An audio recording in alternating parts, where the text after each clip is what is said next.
Hello, book lovers, and welcome back or welcome to Nat Cat's Bookish Cafe. Happy New Year's. This should be the very first video of 2025, and today we will be going through the books that I read in the month of December, as well as some basic December stats. Before I get into the video, guys, I just want to let you know that I have been suffering from a pretty hardcore cough. Luckily, I feel like my voice doesn't sound too terrible right now, though my ears are feeling a little plugged right now, so maybe I'm just not properly hearing myself. But that being said, if there's any weird cuts or anything like that, or I suddenly look maybe a little red in the face or like I was crying, that's just because I occasionally still have some coughing fits, which go pretty hard and leave me a little bit out of breath. So we do need to film this video today. It is the first of the year. I have today off work, so I'm excited to talk to you about the 4 books that I read here in the second half of the month. If you would like to see what I read in the first half of the month, I will go ahead and have that linked up above. The way that I do my end of wrap-ups nowadays, I just recently changed it, is that I go through my general stats, very simple statistics that I go through for the month, and then I will go ahead and review the books that I have read throughout the month from lowest rated to highest rated. I will obviously not be going into depth about the ones that I reviewed in the first half of the month. I will just direct you to that video. So without further ado, let's go ahead and jump into those general stats because my throat really wants me to keep this video short and sweet. So starting with the number of books I read, I ended up reading a total of 8 books this month, which I think is really great. I think it's a pretty sweet spot for me to be, especially since I'm not really listening to a lot of audiobooks. Also in October and November, I only read 4 books. So the fact that I doubled that number here in the last month, despite all the crazy holiday stuff going on and me being sick for, the last week or so of the year, pretty proud of that. As far as page numbers go, I read 2,035 pages, so that's not too shabby either. Now, audiobook hour-wise, it says that I read 14.5 hours of audiobooks. This is actually an audiobook that I finished up, that I had started way back in October. I was really just listening to like a little bit of it here and there whenever I had an opportunity. So I did not listen to this entire book in the month of December, but the way I do my stats is I count the entirety of the page numbers or audiobook hours in the month in which I actually finish the books, and then it kind of just averages out over the year. So that is why that number is unusually high, despite the fact that I listened to maybe 30 minutes of an audiobook. I just listened to like the last hour of it here in December. And then as far as the average rating, we have a 4.29, ending on a really high note, so was really happy with that average rating. All right, so the first book that I'm going to be talking about is actually one that I did not rate. So this was the nonfiction book. It was also the one audiobook that I finally finished this month, and that is Yellowbird by Sierra Crane Murdoch. And in this book, I always struggle kind of to describe it. We have a journalist who has been following a woman who has been looking into a missing white man on the reservation. So this was a reservation that went through a oil boom. So essentially a lot of money was coming in, and also a lot of white people were coming in, and one day this white man up and disappears, and she is someone who feels that she's really good at finding things. She has helped find other missing people, I believe, and so she kind of takes it on herself to figure out what happened, because she thinks that it's tied to these oil corporations, because unfortunately where there's money there's corruption. And so I feel like the story is very similar to other things that I have read that involve the oil boom on indigenous land, and the oil companies coming in and offering money, and just like the downfall of the community due to all of the corruption within the government because of all of the financial incentives to support these oil endeavors over the communities themselves. So for me personally, this book didn't really have anything new in it. For me, it was giving similar vibes to The Killer of the Flower Moon, I believe is what it was called, which is a book, a nonfiction book that I read a year or two ago. So it really, for me, I don't think it was necessary for me to pick up the story. If you really liked Colors of the Flower Moon, then you probably should check this one out as well, because it's got very similar vibes. But the way I kind of summarized my feelings of this book were, there were some things I was interested in, but there were a lot of things that I wasn't interested in. So I decided not to rate it just because it was a nonfiction story, and I don't always rate my nonfiction stories unless I give them like a solid 5-star, and I obviously can't give this to the story, so I decided to just not rate it. All right, and then as far as books I actually rated, I had one book that was 3 stars, and that was The Road Home by Christina Berry. I talked about that in my mid-month check-in, so if you want to hear my thoughts on that, you can go ahead and click on that video. Up next, we have our 4-star reads, and I ended up having 2 books. The first one I read in the first half of the month, Providence Girls, so you can go ahead and check out my thoughts on that in that mid-month check-in. But as far as a book that I read in the second half, I ended up rating Obsidian Feathers by N. Caceres 4 stars as well. This is a paranormal romance that is set in El Salvador. We are following a plus-size heroine, and she is part of a very controlling family. She has very little freedom in her life, very little freedom to make her own choices. She's kind of being forced into this marriage with a very wealthy man, someone she is absolutely not at all interested in, and who doesn't really seem that interested in her either, but her mother is really forcing this, and she has just been really broken down over the years where she just kind of goes with it. She also unfortunately signed away some of her legal rights when she was younger and didn't really fully understand what she was doing, and so she's kind of in a tough spot. And one day her boss actually asks her to go to El Salvador because one of their incompetent employees is struggling to make a deal with the locals there due to a language barrier. And he's like, well, you speak Spanish, right? Because your last name is kind of Spanish and you look Spanish, so can you go help him? And she's kind of like, well, my mom hasn't really allowed me to speak Spanish because she really wants to like whitewash us, but sure. So she heads to El Salvador, and there she meets this amazing guy named Sal, and things get a little crazy from there when it turns out that he is actually part of a group of people who have kind of bound themselves to these spirits that take on the form of these smoke wolves, and he claims her as his mate. He's like, we met when we were children, we got married in the park, and I'm here to solidify our mate bond. And she's like, okay, no thank you. So a lot of this book is really kind of her trying to figure out like what the hell this is, what the hell she wants, if she wants Sal, if she wants to just run off and be alone for the rest of her life, if it just means getting away from her mother, if she wants to be part of this community. But the longer she spends with Sal, the more she kind of like comes into herself, the more she gets in touch with like her heritage and everything that her mother has kept from her, the more her confidence grows, and she makes friends and she forms this family. And there is a lot of good things about this book. I really enjoyed the characters for the most part. Sal sometimes ended up being a little bit too much for me. He is your stereotypical possessive, controlling alpha male, and sometimes he took it too far, especially because this book has a lot of kinks and a lot of BDSM in it.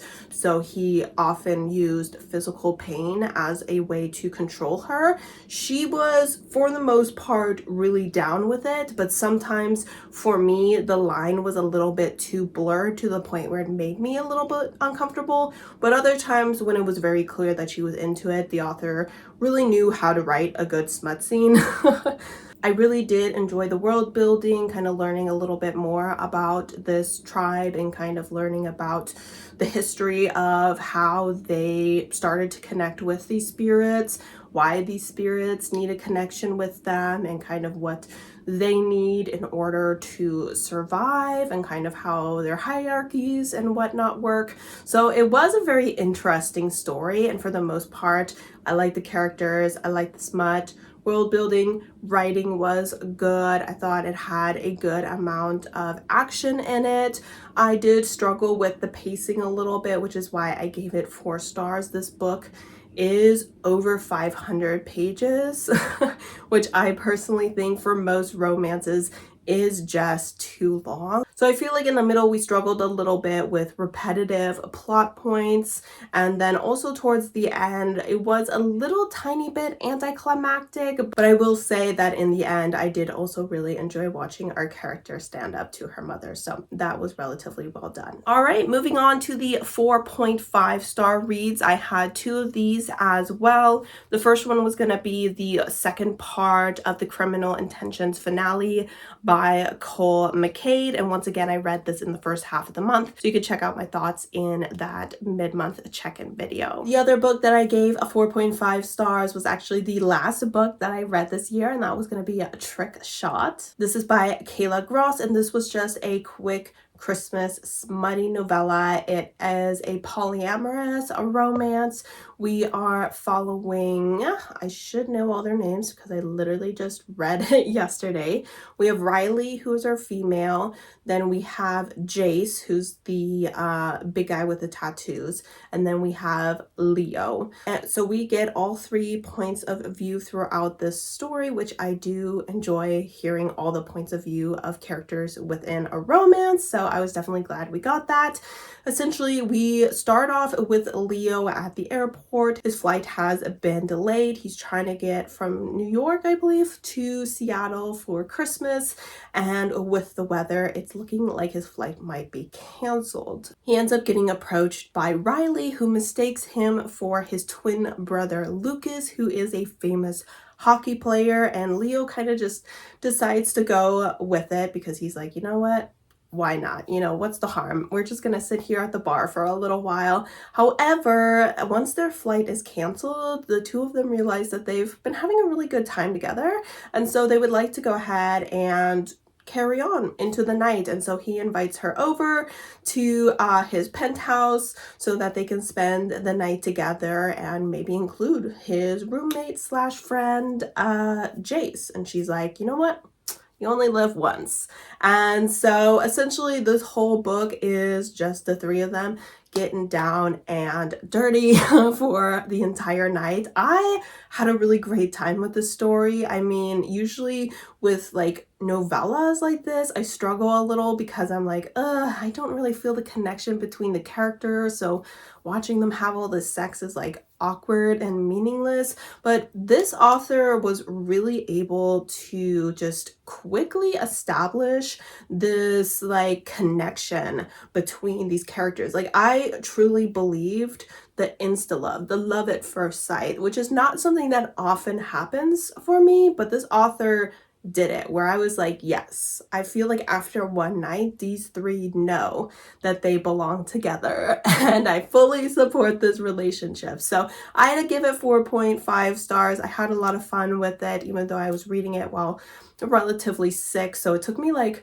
4 or 5 days to read a book that's less than 200 pages, but you know, that's just the way it goes when you're feeling under the weather, at least for me. But yeah, no, smut was really great. Really enjoyed all of the characters, and overall, if you are looking for a Christmas novella to check out, you definitely should check this one out. I know that we have one following Leo's twin Lucas and Riley's sister in the next book, which is actually actually for Valentine's Day, so I'm kind of hoping, because I'm planning on getting KU in the month of February anyway, to go ahead and squeeze that in, because that would be absolutely perfect, and I definitely want to check this author out again. All right, and finally we are moving on to our 5-star reads. Once again, we had 2 5-star reads. The first of them was the first part of the finale for Cole McCade's book. Once again, it's in the mid-month check-in if you want to see my final thoughts on this series. And my final 5-star of the year ended up being Hamartia by Scarlett Drake. This was a 5-star prediction. As soon as I read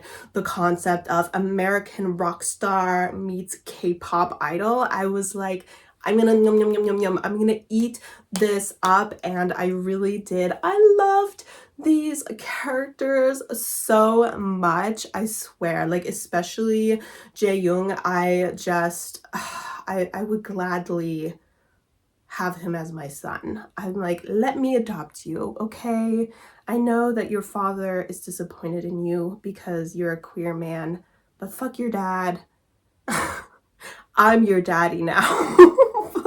Please just be in my life. I love him so much. In this book, we are following Raphael, our American rock star, and Jaeyoon, our K-pop star. Raphael had 2 years before the start of this book met Jaeyoon in Paris, and they didn't have the greatest start to their relationship because Jaeyoon heard him and his bandmates saying some kind of homophobic stuff about, you know, the way that K-pops present themselves. You know, they're more feminine. They're more in touch with their feminine side. You know, they dress nice and they smell good, and, you know, they dye their hair and they look good, and they're probably just jealous. But that being said, ever since that interaction, Raphael has not been able to stop thinking about Jaeyoon.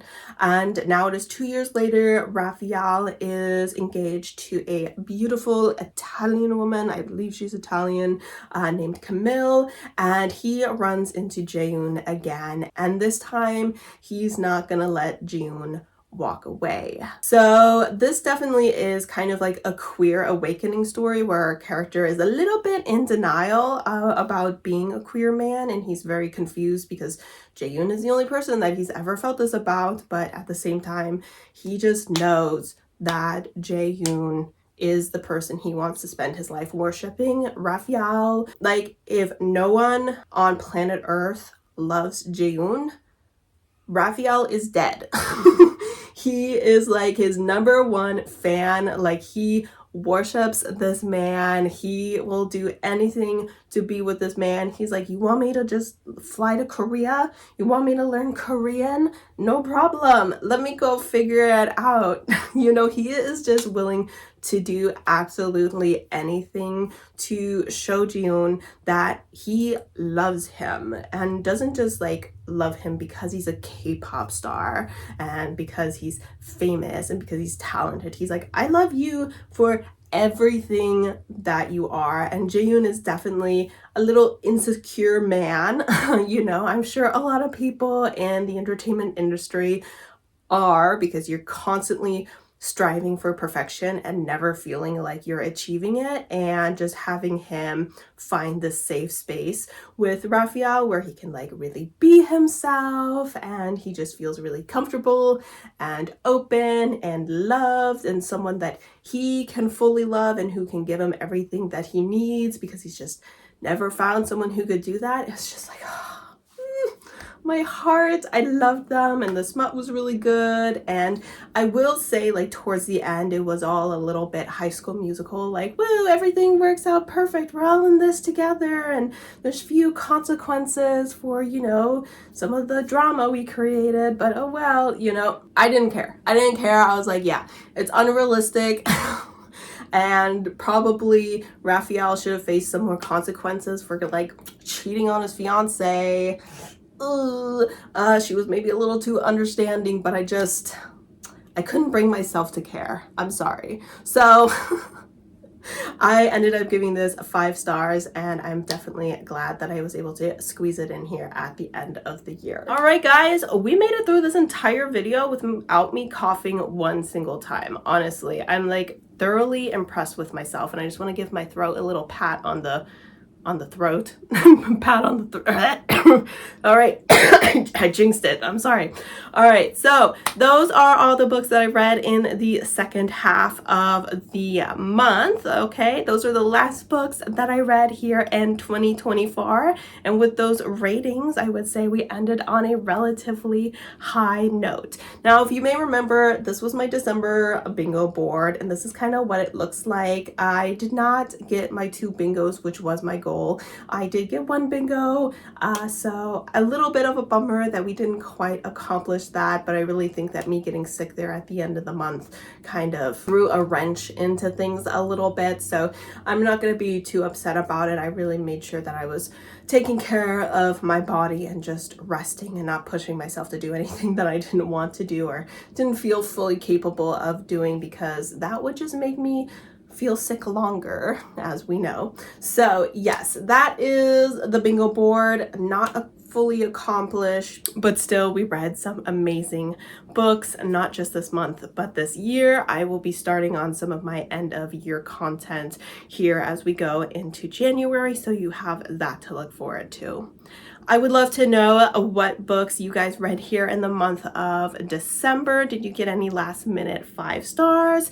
Any books kind of sneak onto your favorite books of the year list here at the last minute? As always, guys, thank you so much for supporting my channel by watching my videos, and I hope to see you next time. Bye!